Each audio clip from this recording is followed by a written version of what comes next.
Tell me, Captain, do you know where Thor and Banner are right now? Look, Ross had a point. They were MIA.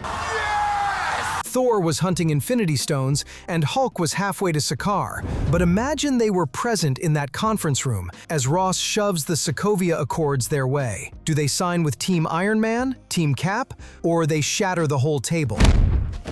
Here's something most people forget about Thor. He's not just a superhero, he's an actual god. There's only one God, man. And I'm pretty sure he doesn't dress like that. You know what gods don't do? Fill out paperwork for the United Nations. Think about it. The Sokovia Accords are asking Thor, a millennia-old warrior deity whose father conquered the 9 realms, to get permission from a panel of humans before he's allowed to fight bad guys. That's like asking Zeus to file an incident report with HR. The legal term for this is sovereign immunity. It's why you couldn't sue the Queen of England. Don't you dare. And it's why Thor telling the UN to kick rocks is not only in character, it's legally sound. Next. But it gets better, because Thor doesn't see Earth as his boss. He sees Earth as his responsibility. Midgard is under Asgard's protection. It's in the job description. When Loki invaded New York, Thor didn't wait for a UN resolution. When Malekith tried to plunge the universe into darkness, Thor didn't check if he had the proper permits. He just showed up and started swinging Mjolnir. So when Ross tries to tell the God of Thunder that he needs oversight, Thor's not thinking about politics. He's thinking, I was fighting frost giants when your great-great-great-grandfather was learning to make fire.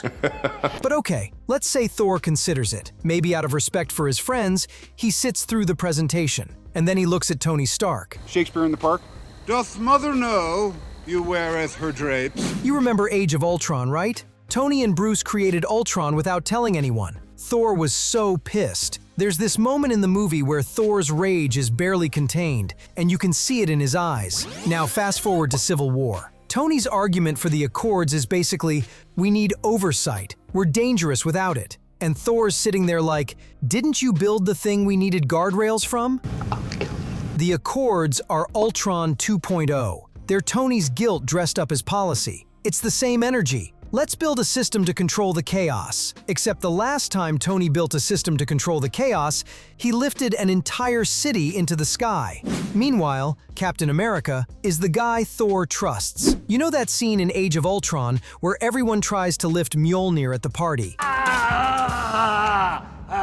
Steve budges it, just a little. And Thor's face? He's not laughing anymore. He's concerned. Because Mjolnir doesn't move for just anyone. It moves for the worthy. Thor sees Steve as a fellow warrior, a man of honor, someone who leads from the front and doesn't hide behind bureaucracy. So if Thor's choosing sides, he's not choosing the guy who keeps building doomsday devices. He's choosing the guy who can move his hammer. No, give me that. You have the little one. Now let's talk about Bruce Banner. This is where it gets tricky. If you ask most people, they say, Hulk sides with Cap because Hulk smash.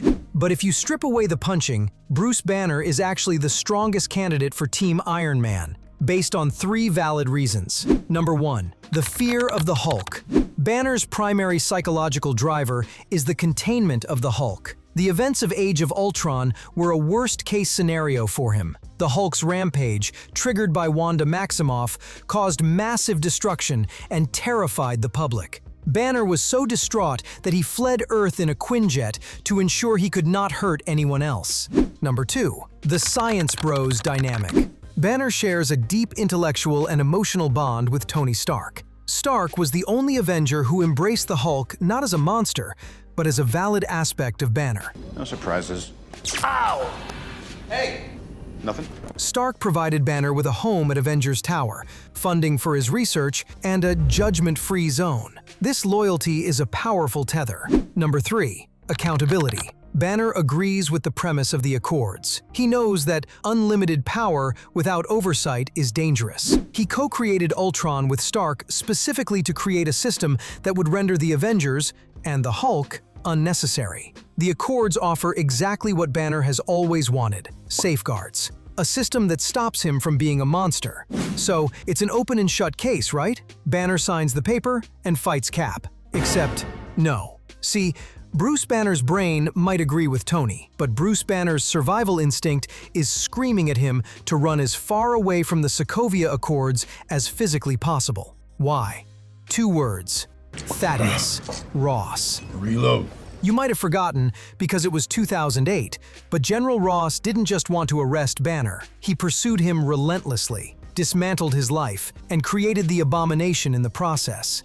To Ross, the Hulk isn't a person. He's property of the US military. This is the psychological twist that breaks the science bros apart. The man enforcing that law is your nightmare. The man holding the keys to your cell is the guy who spent 10 years trying to get you. Do you sign? The Sokovia Accords include a provision for the Raft, the underwater prison where they lock up superheroes. Banner knows that the moment the Hulk steps out of line, and he always steps out of line, Ross won't just put him in the raft, he'll put him in a lab. Mark Ruffalo actually confirmed this vibe. Banner is on whatever side Ross isn't. It's tragic, really. Banner's head is with Tony. He agrees with the logic. But his survival instinct? His trauma? That screams Steve Rogers. Because Steve fights for the person. Ross fights for the asset. So, we have a king who refuses to bow and a monster who refuses to be caged. If they had shown up at that airport, what happens? The writers, Marcus and McFeely, actually admitted they cut them because they would have broken the script. They said, whoever has the Hulk wins. But let's play it out. Scenario A. Both join Team Cap. Team Iron Man has Vision, War Machine, and Spider-Man. Team Cap has Thor and Hulk. Result: the fight lasts 30 seconds. Iron Man has to call in the Hulkbuster, removing him from command. Thor neutralizes Vision. Magic beats synthetics. Team Cap walks to the Quinjet while Spidey tries to web up a literal god. It's not a battle, it's a one-sided beatdown. Scenario B. Let's say the writers forced it. Thor goes Cap, Hulk goes Iron Man. Now you don't have a civil war, you have a kaiju movie. The moment Thor and Hulk start fighting, nobody cares about Steve and Bucky anymore. The airport is gone. The collateral damage would be so catastrophic that it would prove Ross's point instantly. The movie ends with the Avengers being extinct, not arrested. But there's one more scenario, the most likely one. Thor and Banner walk into that conference room when Ross presents the Accords, and Thor just says no. Not as a rebellion, not as a fight, just as a sovereign king declining to participate in a treaty that doesn't apply to him. And the whole thing falls apart. Because if Thor, the guy who saved the world multiple times, won't sign, why should anyone else? If Banner, the guy who sacrificed more than anyone, refuses, what does that say about the Accords? Tony's pragmatic. He knows he can't force a god to comply. The Civil War ends before it starts. The Avengers dissolve quietly. No airport battle, no Siberia, no shattered shield. Just a sad, slow breakup instead of a divorce. I won't hurt you anymore. No one will. And this is why Thor Ragnarok was the perfect movie. They formed their own team, the Revengers. Thor, Hulk, Valkyrie, and, reluctantly, Loki. No government oversight, no UN panels, no accords. Just 4 people who decided to save Asgard because it was the right thing to do. Thor and Hulk didn't need to be at the airport. They were already proving Cap's point on another planet. So here's what we know. Thor would have sided with Cap because a king recognizes a leader, or he would have walked away entirely. His sovereignty, his distrust of Stark's methods, and his warrior's code make it impossible for him to kneel to human bureaucracy. Bruce Banner would have sided with Cap. Not because he wanted to or he thinks Steve is right, but because Ross gave him no choice with his fingerprints all over the Accords. It's a choice made out of fear, not hope. And that would have tipped the scales. With a god and a monster backing him, Steve Rogers doesn't run. He wins. But that's just the tactical breakdown. The politics of the MCU are messy, so I'm not asking you who was right, Tony or Steve. We've done that debate in my previous video.